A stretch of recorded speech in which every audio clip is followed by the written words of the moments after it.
A human explorer freed an alien Empress from a lost ship. The consequences were unimaginable. There was a rule among edge explorers.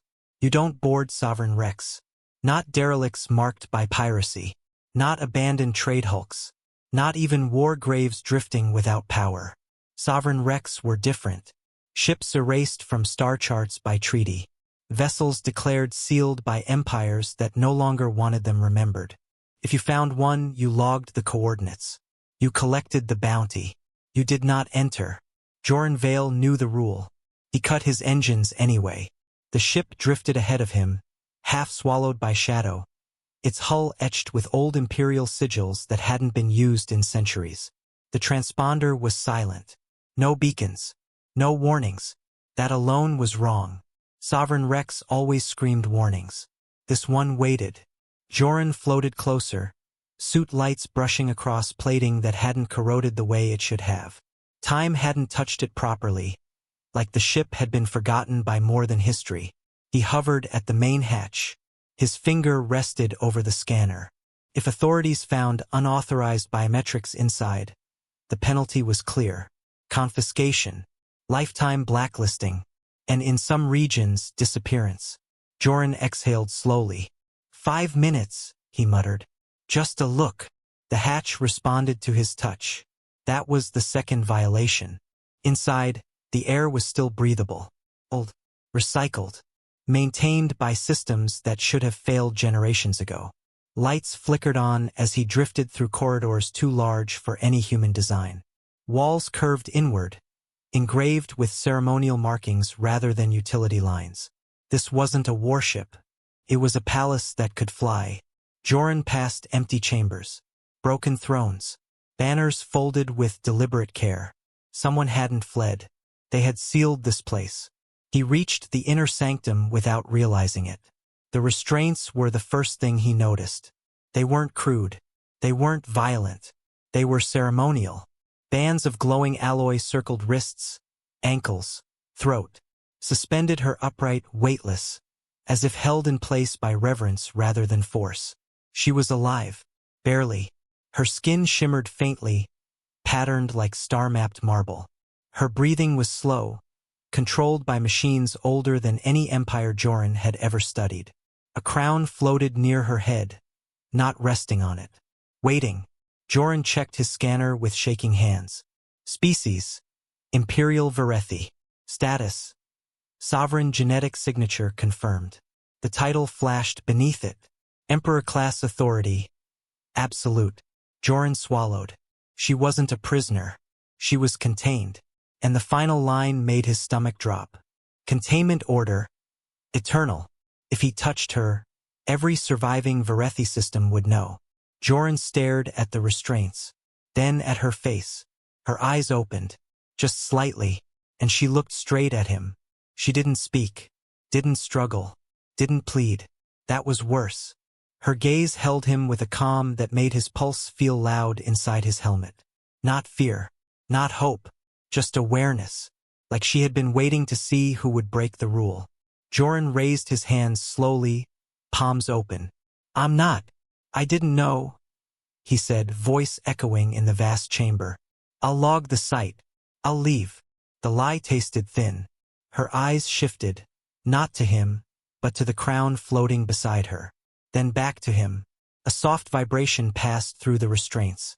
The systems responded to her awareness alone. She was still an empress, just one no longer allowed to move. Joran's suit chimed. Incoming signal. Authority ping detected. Someone had noticed his ship drop out of transit. 5 minutes were already gone. Listen, he said quietly. They're coming. Whoever sealed this place. They don't want you found. Faint movement. Her head tilted, and for the first time emotion crossed her face. Recognition. Not of him, of the rule. Her voice was barely more than a breath, translated through his suit with a delay that made it feel unnatural. They will not come for me, she said. They come to ensure I remain. Joran stepped back. What did you do? Her answer was immediate. I refused to vanish. Another alert chimed. Closer now. Joran's eyes flicked to the restraints. to the control nodes embedded in the floor. Freeing her would trigger a broadcast. Leaving her would end this cleanly. Cleanly for him. He imagined logging the wreck, collecting the bounty, buying fuel, telling the story in some backwater port as a cautionary tale. He imagined her still here, watching the lights go dark again. "You don't look like a monster," he said. She almost smiled. "Neither do they," she replied. The authority ping resolved into a known frequency. Verethi enforcement. Still active. Still watching. Joran made his choice quietly. He knelt beside the nearest restraint node and disconnected his suit's limiter. The moment metal touched alloy, alarms screamed. Not loud. Ceremonial. As if the ship itself was mourning. Her eyes widened, not in triumph. In understanding. "You should not do this," she said softly. Joran didn't stop. The first restraint dissolved into light. And somewhere across the galaxy, something ancient woke up. The second restraint came free harder than the first. Not because of resistance. Because of hesitation. Joran's hands shook now. His suit flooded him with warnings. Transponder pings escalated into lock-on attempts. "You can still leave," she said. "That's not helping."